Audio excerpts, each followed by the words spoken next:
I'm not your blood." Her voice tore through the room like a knife, every word loaded with a venom I never believed she was capable of. Elena stood across from me, her chest rising and falling fast, eyes burning with a kind of raw hatred that almost knocked the air out of me. Inside, something went quiet.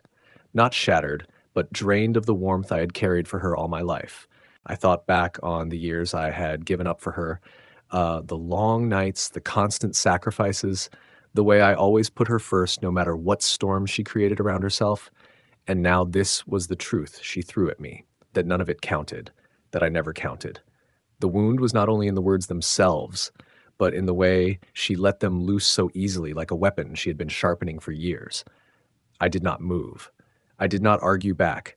I just let her poison sink into me, and in that stillness, I finally saw things clearly. It was time to put an end to the pretending, to face it all head on, and to settle everything once and for all.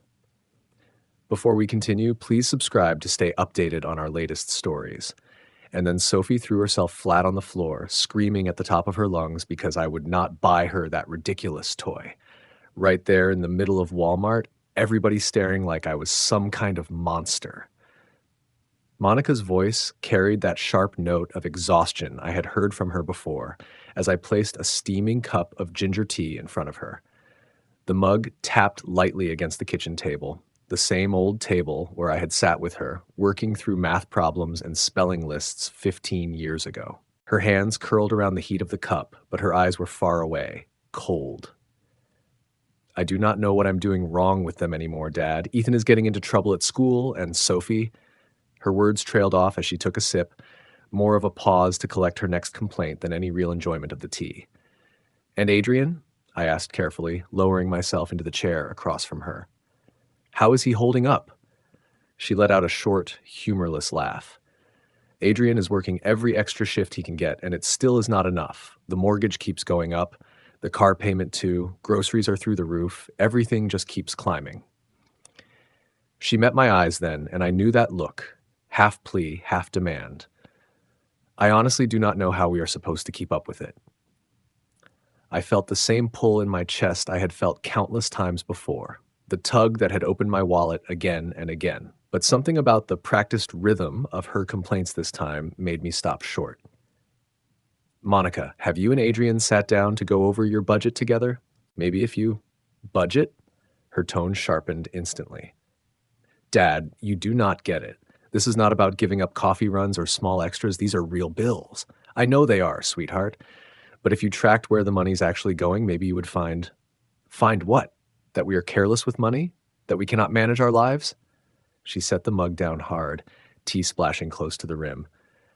"Do you think I have not tried everything already?" I lifted my hands slightly in surrender. "That is not what I meant. I only thought..." "And the kids," she cut me off, her voice climbing higher. "Maybe if you actually understood what it is like raising children today instead of judging from your armchair, you would realize you cannot discipline kids the way you did back then.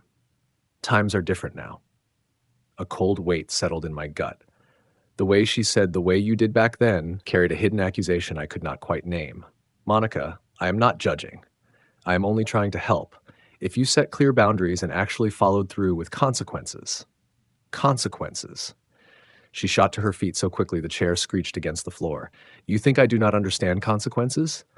You think I let them run wild because I am too stupid to know better? That is not what I said. You sit here in your tidy little house with your tidy little retirement and you look down on me. You judge how I raise my kids, how I handle my marriage, how I run my life." Her cheeks flushed red, her eyes blazing with something deeper than the words we were exchanging. "You do not have the slightest idea what it feels like to truly struggle. Instead of helping, you sit there lecturing me about budgets and parenting like I am still 12 years old." I felt it then, the ground shifting under us, the foundation of our relationship cracking with every word that left her mouth. "Monica, I want to help. I always have. But maybe..." "Maybe what? That I should smile wider? That I should play grateful daughter while everything falls apart around me?" Her voice shook now, years of resentment spilling out in a rush I had never seen coming. "You want the truth, Dad? The silence grew thick, stretching between us like a canyon I could not cross. My heart pounded against my ribs, and some instinct deep inside told me I was in dangerous territory. She stared at me like I was not her father at all, like all those years we shared had vanished into smoke. "I'm not your blood." The words burst out of her like acid, each one dripping with years of bitterness she had been waiting to unleash. "What could you possibly know about raising children?" I blinked, stunned, as if I had been slapped across the face. The kitchen suddenly shrank around me, the air thick and hard to breathe. "Monica," I said carefully, "you need to calm yourself and do not you dare tell me to calm down." Her voice cracked with hysteria. "And stop talking to me like I am some clueless child. You sit there acting like some kind of wise elder, but the truth is you have no idea what being a real father even means, because you are not one." Something in her tone turned my blood cold. This was not only anger, there was calculation behind her eyes. "What exactly are you saying?" I asked. "I am saying I took a DNA test last year." Her words dropped heavy between us, each syllable like a stone tossed into still water. "You want to know why I never felt that connection people talk about? Why I never felt like I truly belonged to you? Because I am not your daughter." Her laugh came out sharp and brittle. "Not at all." The world tilted under me. 25 years of memories, her first steps, scraped knees, bedtime stories, school graduations, all of them suddenly felt like stolen photographs from someone else's life. That cannot be true. "Oh, it is true." She fumbled with her phone, hands trembling but determined. "I have the results right here. 0% probability. Zero. You are not my biological father." I stared at her, at this stranger who wore my daughter's face, and I felt something deep inside me die. Not break, but die, hollowing me out from the inside. My mind raced back to those last ugly months with Victoria. The fights, the accusations, the guilt that I had written off as the ruins of our marriage. "So there you go," Monica pressed on, her voice growing stronger in the silence I gave her. "Now you see why your so-called wisdom means nothing to me. You were just some man who happened to marry my mother. You were never anybody to me." I sat frozen, time dragging like hours, even though only seconds passed. Her cheeks flushed, her eyes gleamed with something that looked a lot like victory. She was enjoying this. What had shattered me gave her triumph. When I finally spoke, my voice came out calm, too calm. "Well then." I rose slowly, tucking my chair back under the table with steady hands. I saw her eyes flicker. She had expected tears, rage, maybe even begging. Not this measured stillness. "If I am not your father," I said, walking toward the mantelpiece lined with family photographs, "then I suppose I no longer carry fatherly obligations." I picked up her high school graduation picture, her 19-year-old smile staring back at me. Into the drawer it went. Then the Christmas photos, one after another, all collected in silence. "Dad, what are you doing?" she asked, unease slipping into her voice. "I am not your dad, remember?" I did not look at her as I gathered soccer trophies I had cheered for every weekend, the crayon drawing from third grade that declared "World's Best Daddy." "You made that very clear." I did not mean, "Oh, you meant every word." I turned then, and she actually stepped back. "You took that test. You have known the results for a year, and instead of telling me in private with honesty, you waited until now, until this moment, to use it as a weapon. So yes, Monica, you meant it." Her phone buzzed in her hand, but she ignored it. "Dad, I was angry. Stop calling me that." The words cut sharper than I planned. "That title does not belong to me anymore. From now on, let us stick to the truth." I walked over to my desk, pulled out a notebook, and began listing. Let us see. Mortgage payments, car loans, emergency funds, Christmas gifts for the kids, birthday checks, groceries when Adrian lost his job. I looked up, meeting her pale face. Quite a lot of things for someone who apparently was never a father. "You cannot be serious." "I have never been more serious." I tore the page out, folded it neat, and set it on the table. "You wanted to know what life without a father looks like? You are about to find out." Without hesitation, I pulled out my phone. Adrian answered on the second ring. "Hello, Adrian. It is me." I kept my eyes on Monica's face as her color drained. "I wanted to let you know that starting today, I will not be providing any more financial help for your family." "What? Why? Did something happen?" "I would suggest asking your wife for the explanation. She has made it clear that family ties were not what I believed them to be, so there is no reason for me to keep up obligations that never existed. I do not understand. Congratulations, son. You are now the sole provider for your household. Monica will fill you in. I ended the call before he could say another word. Monica gaped at me, horror spreading across her face. You cannot do this. The kids, they need. The kids already have two parents. That is more than enough. I am not one of them. I walked to the front door and opened it wide. It is time for you to go back to your family. This is insane. You raised me. That has to count for something. According to you, it counts for nothing. I held the door wider. You wanted the truth to come out, Monica. Well, here's another one. Actions have consequences, and you are about to learn what that feels like. She froze, tears spilling at last, but I felt nothing. The love, the instinct to protect, the quick forgiveness I had carried for her, all of it had been cut out clean by her revelation and the cruelty of her delivery. Please, she whispered, go home, Monica. Go home to your real family. Figure out how to manage your life without the man you claim was never your father. She left without another word. I shut the door behind her, and the silence that filled the house was different than any I had known before. Not empty, just finally honest. That first night hit me harder than anything in my life. I sat in my living room staring at the bare walls and empty shelves where Monica's photographs had always been, trying to figure out how I had turned into the villain in my own story. 25 years of loving, sacrificing, and putting her first, gone in a heartbeat because of a laboratory report and a moment of deliberate cruelty. I kept seeing her face in my mind, the way her eyes lit up when she delivered that final blow. There had been no shock or grief in her expression, only satisfaction. She had enjoyed watching me crumble. That was the cut that went the deepest. Not the DNA results themselves, but knowing that someone I had loved without condition had taken pleasure in tearing me apart. My mind spun with questions. How long had she known? How many dinners had she eaten at my table? How many envelopes of cash had she accepted? How many times had she let me play grandpa to her children, all while keeping this secret weapon tucked away? The betrayal sat on my chest like a lead weight. At 9 o'clock the next morning, the doorbell rang. Through the peephole, I saw Adrian shifting from one foot to the other, his neat hair out of place, his shirt wrinkled. The dark circles under his eyes told me he had not slept either. When I opened the door, he said quietly, "Vincent, we need to talk." I stepped aside and let him in. His eyes went straight to the empty mantel where family pictures had stood. He looked genuinely shaken, which at least was something. Adrian had never been one to manipulate. "She told you everything?" I asked, settling into my chair. "Yeah," he muttered, rubbing both hands down his face. "Vincent, I swear I had no idea. The test, the real father stuff, she never said a word to me." "But you believe her?" "Aye." He slumped forward. "She showed me the papers. I am so sorry, Vincent. I really am." His honesty was almost harder to bear than Monica's cruelty. "So why are you here, Adrian? Did you come to help me box up what is left of her childhood?"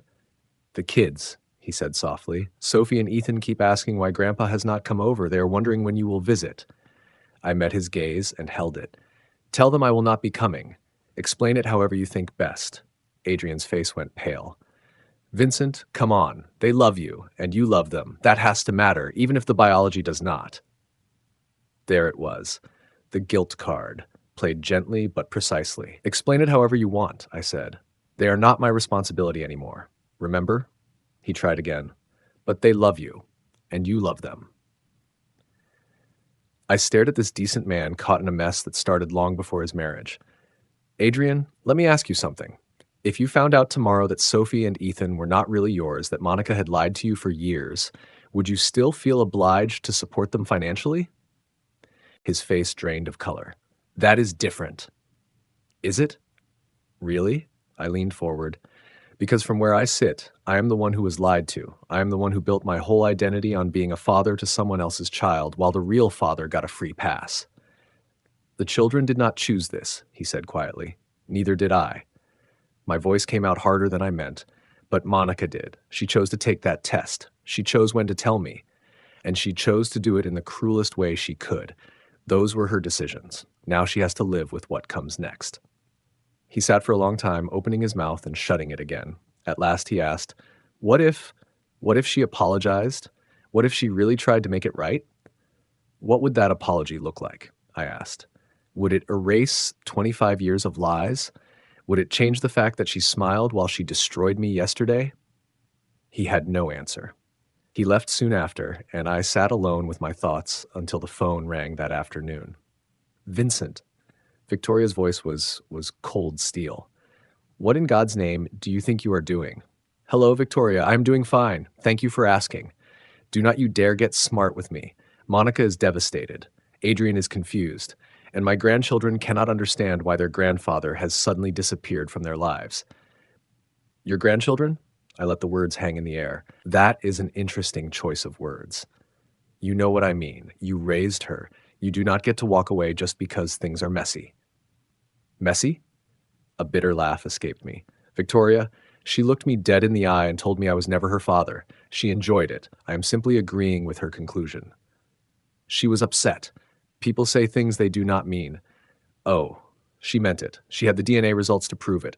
Results she kept to herself for a full year. That is not anger, Victoria. That is planning. Silence opened up between us, thick with decades of unspoken truths. You always were vindictive, she said at last, and you were always a liar. My voice stayed quiet, but the words hit like a hammer. 25 years, Victoria. 25 years you let me believe Monica was mine. Do you have any idea what that does to a man? Do you understand what you stole from me? I was protecting. You were protecting yourself. You were hiding an affair and you let me pay the price. Emotionally, financially, in every way that counts. And now you have the nerve to call me vindictive for refusing to keep subsidizing your deception? Those children need their real grandfather, Monica's biological father. Have you told him he has grandchildren? Does he know about his daughter's financial problems? Or are you planning to keep that secret too? Her sharp intake of breath told me I had hit home. He does not know, does he? I pressed on. All these years and you never told him. So it is not just me you robbed of the truth. You robbed him of ever being a father, and you robbed Monica of ever knowing her real dad.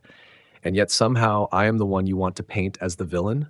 Tell me again how I am the one who is wrong here. It is not that simple. It is exactly that simple. My voice hardened. You created this whole mess, Victoria, you and Monica, and now you expect me to patch it over by pretending nothing happened, by continuing to play a role in a lie that has already drained me dry. Well, I am finished. Find someone else to carry that burden. I ended the call before she could get another word in, but I knew it was not the end of it. The pressure would come harder now. They would try guilt, they would try manipulation, maybe even use the children themselves as pawns. But for the first time in years, I felt clear. The fog that had weighed on me since yesterday's revelation finally lifted. I understood my place now. I was not a father. I was not a provider. I was not a safety net. And to my surprise, that realization did not crush me. It felt like freedom. 3 days later, I started clearing house. It began with her bedroom, the one I had left untouched since she moved out 5 years ago, frozen in time like a shrine to a daughter I now knew had never been mine. Every last thing went. Trophies, report cards, hand-drawn cards she had once pressed into my hands on Father's Days and birthdays. One by one, they disappeared into thick black trash bags. I worked slow, steady, like a man following a plan. The process came in waves. First her old room, then the closets, then the boxes in the basement I had labeled years ago with my own careful handwriting, Monica's things. 25 years of my life sorted, packed, and hauled to the curb like any other garbage. Mrs. Coleman from next door was the first to notice. I was dragging out the third bag when she appeared at her fence, clutching a mug of coffee, curiosity written all over her face. "Moving out, Vincent?" she asked, trying to sound casual. "Just tossing old clutter," I told her, lifting another bag onto the growing mound. "Funny how much junk piles up over the years." She leaned closer, squinting at what was spilling through a tear in one bag. A frame, some books, even a graduation cap sticking out. That's a lot of clutter. 25 years worth, I answered, and turned back toward the house. By the time I came out with the next load, Frank from across the street had joined her. The two of them stood there watching me like people gawking at a wreck on the highway, disturbed but unable to look away. Those look like family pictures, Frank said, nodding toward the box in my hands.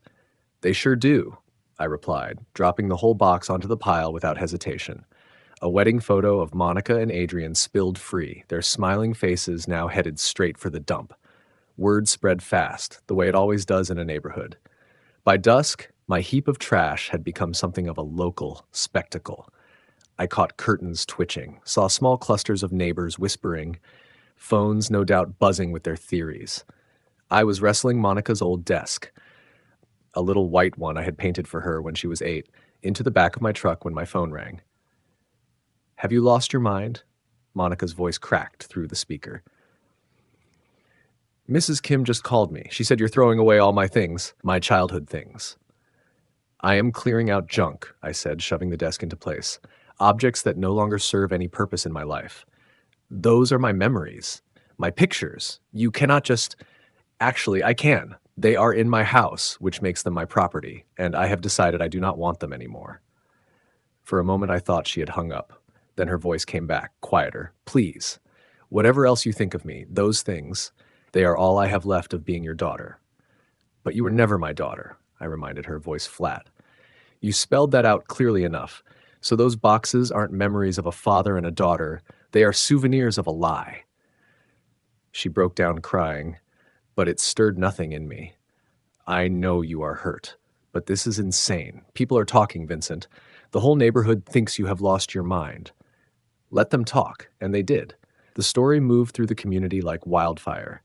At the grocery store, I ran into Beth Caldwell, who had known Monica since she was a child. "Vincent, dear, I heard about everything," she said, her voice dripping with sympathy. "That poor girl must be torn apart. Finding out news like that, it shakes everyone. She is probably striking out because she cannot handle the truth. But losing you on top of it, losing her father, it must be unbearable." "Is that so?" I asked, stacking items into my cart. "Of course. Maybe if you just gave her some time, some space, she might come back around if you let her work through her feelings." Beth's eyes pleaded with me, but I said nothing. I rolled on to checkout only to find a different view waiting there. Greg Sullivan, Monica's old high school principal, leaned closer and spoke in a low voice. "Vincent, I heard about the DNA thing. That's a heavy truth to unload after nearly 30 years. "It is," I agreed. "And the way she told you?" He shook his head. "I remember Monica in class. Smart girl, but there was always a calculating streak in her. Even back then, she knew exactly how to push buttons to get what she wanted." I studied him a moment longer. At last, someone who did not immediately paint her as the helpless victim. "She has been telling folks it shocked her just as much as it shocked you," Greg went on. "Claims you are blowing things out of proportion, acting out of spite. But a DNA test does not just fall out of the sky, does it? Someone has to order it, pay for it, wait on the results." "No," I said quietly. "It does not happen by accident." And choosing to drop that truth in the middle of a heated argument when you were only trying to help her. Greg shook his head, his face set in thought. "That takes a certain brand of cruelty." The lines had been drawn. On one side, there was Team Monica, spinning her as the poor daughter blindsided by science, wounded further by her father's cold rejection. They spoke the language of forgiveness, of unconditional bonds, of how blood work should never outweigh love. On the other side stood a smaller crowd, Team Vincent. They were not as many, but their voices carried weight. They spoke of her choice to hide the results for a year, the precision with which she chose her moment, and the satisfaction she took in the cut. They understood that not all betrayals can be patched over, and that even a parent's love has boundaries. The clearest moment came when I crossed paths with Carol Winters at the bank. She had been Monica's boss at her first real job, and I had always respected her. She was plain-spoken, sharp, a woman who did not sugarcoat. "Vincent," she said, catching me by the counter, "I have been hearing both versions of the story." I waited, curious which direction she would lean. "Monica came to see me last week, wanted to borrow money, said you had cut her off after some family misunderstanding. She painted it like a spat over bills, like maybe you had been a little heavy-handed. Did she now?" But then Greg Sullivan filled me in. DNA test. A year of silence. And then she chose to weaponize it. That is not a misunderstanding, Vincent. That is betrayal. Carol looked me straight in the eye. Do you know what I told her when she asked for the loan? I shook my head. I told her actions carry consequences, and maybe for the first time in her life, she was going to feel the full weight of hers. That evening, walking home past neighbors who either gave me soft smiles or turned away, I realized something important. I no longer cared whose side they were on. Their whispers, their judgments, their pity, it was all just noise. What mattered was that the lie I had carried on my back for 25 years had finally been stripped away. Every bag I dragged to the curb, every picture I let go of, every relic I tossed had cut another chain loose. The truth, in the end, was not destruction. It was release. It was freedom. 2 weeks after our last talk, Adrian showed up again, but he was not the same man who had stood on my porch before, trying to smooth things over for Monica. This time he looked worn down, torn apart, and underneath it all, angry. "We need to talk," he said, and I could hear the weight in every word. "Not because Monica asked me to, not because of the kids. This is about what I have been seeing." I stepped aside and let him in. He bypassed the living room entirely, heading straight for the kitchen table. He sat heavily, running his hands through his hair, the kind of gesture that said the pressure had been building too long. "Vincent, I owe you an apology," he started. "Not only for what Monica did, but for not seeing it earlier." I kept quiet, knowing he needed space to get it out. After our last conversation, I started paying attention, really watching her. His voice carried both disappointment and disgust. "Did you know she has been spinning different versions of the story depending on who she is talking to?" I had my suspicions. To the Kellys, she told them the DNA test was a silly whim, something she did for fun, and she acted just as shocked as everyone else. To Beth Caldwell, she claimed her mother suggested it for medical history. And to Greg Sullivan, he rubbed his temple. To Greg, she said you had been doubting her paternity for years, making her feel insecure about her place in the family. Cold anger tightened in my chest. Even now, she was still twisting the story. But the worst part, Adrian pressed on, was when I started asking her directly. Simple things, Vincent. When did you take the test? Why did you not tell me? Why did you choose that moment to tell him? And what did she say? The answers kept shifting. First, it was last spring, then 6 months ago, then suddenly it was around Christmas. The reasons flipped too. Curiosity, then medical issues, then ancestry research. "Vincent, I have been married to her for 7 years. I know when she is lying." I poured him a cup of coffee. His hands shook when he took it. "What else?" "The money," he whispered, his face pale. "God, Vincent, the money. I knew you helped us sometimes, but I never realized how much. I did not understand until it stopped." He pulled out his phone, scrolling through bank records, his expression draining of color with each swipe. "The mortgage payment you were covering? I thought it was a few $100s helping us with the adjustment. It was $1,200 every single month for 2.5 years. I said nothing, letting him keep going. "The car notes, the insurance, the daycare, the emergencies I thought we covered with savings." He let out a bitter laugh. "We do not have savings, Vincent. We never had savings. Everything we thought was stability came from you. And now? Now?" He looked up at me with hollow eyes. "We are 5 weeks away from foreclosure. The car is set to be repossessed on Thursday. I already had to pull Sophie from dance and Ethan from soccer. And Monica, she acts like it is nothing. She says it is just temporary, that you will get over being dramatic." The word hit like a slap. She said that? Dramatic? Among other things, she truly believes that because you raised her, because you love her, you will fold. She thinks this is all posturing. And what do you believe? Adrian stared into his coffee for a long time before speaking. "I believe she knew what she was doing when she took that test. I believe she knew exactly how deep it would cut you when she revealed it. And I believe she expected you to swallow it, forgive her, and keep playing father anyway. That is a hard verdict on your wife. It is an honest one." His voice was flat. "You want to know what sealed it for me? Last night, when the kids asked about you again, she told them you were going through a phase and that you would snap out of it soon. She looked right at them and told them their grandfather was throwing a tantrum." The words hung between us. Monica was not only rewriting the story for neighbors, she was poisoning her children against me. "Adrian," I said carefully, You need to understand something. This is not a phase. This is not a tantrum. I will not get over it. Monica made her choices, and I made mine. I know, he said softly, and honestly, I cannot blame you. If someone I loved and sacrificed for treated me the way she treated you, he shook his head, I would do the same. But, I prompted. But the kids, Vincent, Sophie and Ethan, they cannot grasp any of this. All they know is their grandfather is suddenly gone, and their mother keeps telling them you will be back. What am I supposed to tell them? The truth.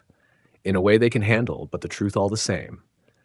Monica will never allow it. She already threatened to take them and disappear if I turn them against her by explaining what really happened.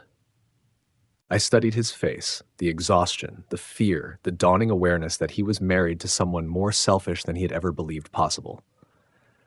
What do you want from me, Adrian? If you are here hoping I will change my mind. No, he cut in quickly. That is not why I came. I came because I needed to say it out loud. Because I am seeing sides of my wife I never imagined. Because I am realizing my whole marriage rests on lies and manipulation.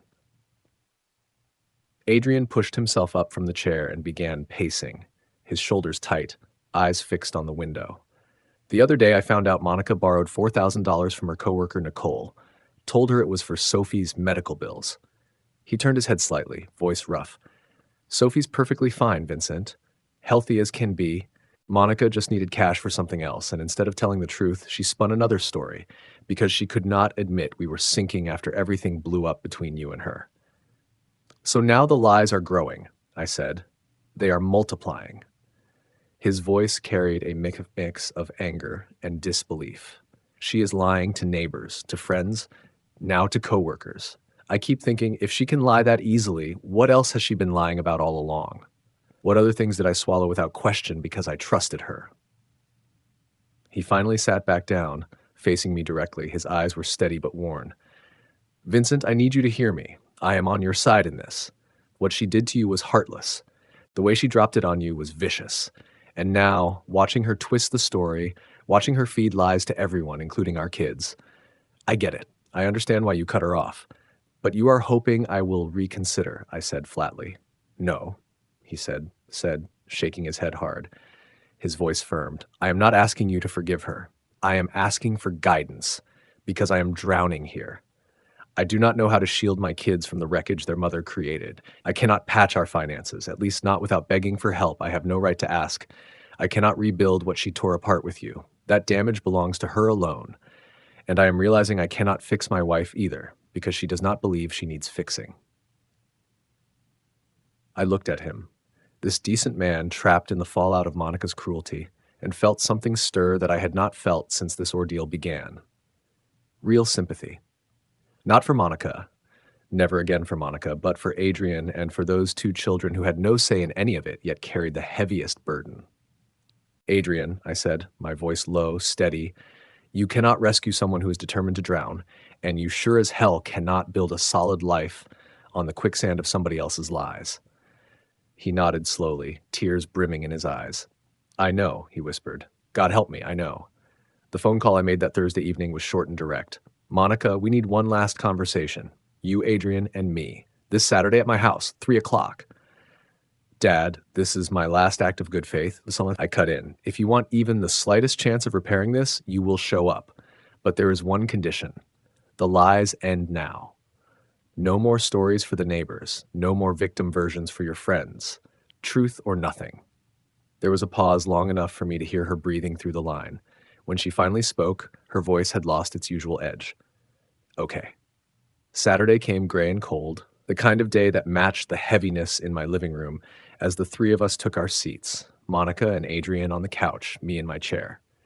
It felt less like a family meeting and more like a tribunal. Before we start, I said, keeping my voice calm and even, I want to be clear about why we're here. Adrian has told me some troubling things about the stories you've been telling, Monica. I'm giving you one opportunity to tell the truth yourself. Her jaw tightened. I haven't lied to anyone. Really? I reached for the small notebook I'd used weeks ago to list her financial dependence on me, now filled with new notes. Let's go through it. To the Kellys, you said the DNA test was just a whim and the results shocked you. To Beth Caldwell, you said your mother wanted it for medical reasons. To Greg Sullivan, you hinted that I'd been questioning your parentage for years. Color rose in her cheeks, but she stayed defiant. People hear what they want. I never said, and then there's the timeline. I flipped a page. Was it last spring? 6 months ago? Around Christmas? Which is it? I don't have to sit here and... Yes, you do. Adrian's voice cut through hers like a blade. She turned, startled at the ice in his tone. You wanted this meeting, he said. You told me you could fix this if Vincent would just listen. So answer his questions. Monica stared at her husband like she didn't recognize him. Adrian, you're supposed to be on my side. I was on your side. I defended you to Vincent, to the neighbors, to myself, but then I started watching. His voice gained strength. The borrowed money from Nicole that was supposedly for Sophie's medical bills when Sophie's perfectly healthy. The story about Vincent being controlling while I've seen the bank records of everything he gave us. The promises to the kids that Grandpa is just going through a phase. I was trying to protect them. Protect them from what? From knowing their mother blew up the most stable relationship in their lives out of spite? Spite? Monica's voice pitched upward. I told him the truth. After years of living a lie, I finally told him the truth. You delivered the truth in the cruelest way possible, I said quietly. After holding it for a year, in the middle of an argument, timed to cause maximum damage. That wasn't truth, Monica. That was power. Power? She gave a bitter laugh. What power? Look at my life, Vincent. Look at what your abandonment has done to my family. My abandonment? I felt anger stirring, but kept it measured. I spent 25 years loving you, supporting you, being the father I thought you needed. You spent 1 year knowing I wasn't your biological parent and chose to weaponize that knowledge against me. Who abandoned whom? Monica shot to her feet and paced to the window. You don't understand the pressure I've been under. Adrian working endless hours, the kids acting out, money problems, and then learning that everything I thought about myself was a lie. So you decided to make it my problem too. You were supposed to love me anyway, she shouted. You were supposed to be the kind of father who loved me no matter what. But the second you found out we weren't blood, you threw me away like I was nothing. I let go, I said slowly, because you showed me that 25 years of devotion meant nothing to you. Because you took pleasure in hurting me. Because you stood in my kitchen and told me I was nobody. I was angry. You were cruel. There's a difference. I closed the notebook and set it aside. And more than cruel, you were deliberate. This wasn't some emotional slip. You'd known for a year. You timed it. That's not. When exactly did you take the test? Adrian snapped, his voice like a whip. And don't give me another changing timeline. When? Monica faced him, and for the first time I saw real fear flicker in her eyes. Why does it matter when? Because I've been thinking about the timing. Adrian pressed on. When our finances really started falling apart, when you started asking Vincent for help more and more, when you began those long speeches about feeling disconnected from family. Adrian, you're imagining things. Am I? Because it looks like you found out at the exact moment we needed Vincent's money most, and you held on to it like a grenade until he told you to take some responsibility for your own life. The silence was heavy. Monica's face flickered from anger to fear to calculation and then finally to something like surrender. You want the truth? She said at last, her voice cold. Fine. I took the test 14 months ago. I've known for over a year Vincent isn't my biological father. Adrian went pale. Jesus Christ, Monica. And yes, I waited to tell him because I knew it would hurt him, because I knew he'd react exactly like this. And because? She faltered. Because? I prompted. Because I wanted to punish him. The words tumbled out in a rush. My whole life, I've watched him play the perfect, responsible, moral man, always doing the right thing, always disappointed when I wasn't, and finally I had something that could make him as miserable as he made me feel all these years. The honesty was breathtaking in its ugliness. Adrian looked like he might be sick. So there's your truth, Monica said, turning back to me with defiance. I wanted to hurt you. Mission accomplished. Are you satisfied now? I looked at her, this woman who wore my daughter's face but felt like a stranger, and the strangest thing hit me. Pity. No, Monica. I'm not happy. I'm sad. Sad that someone I gave so much of my life to carried around that much bitterness. Sad that you chose cruelty when honesty was an option. Sad that you'd risk your children's security just to feed your need for revenge. Don't lecture me about my kids. Your kids are about to lose their home, I said evenly. Their financial safety net is gone. Their family is tearing apart. And instead of facing the choices that got you here, you're still twisting the story, pretending you're the victim.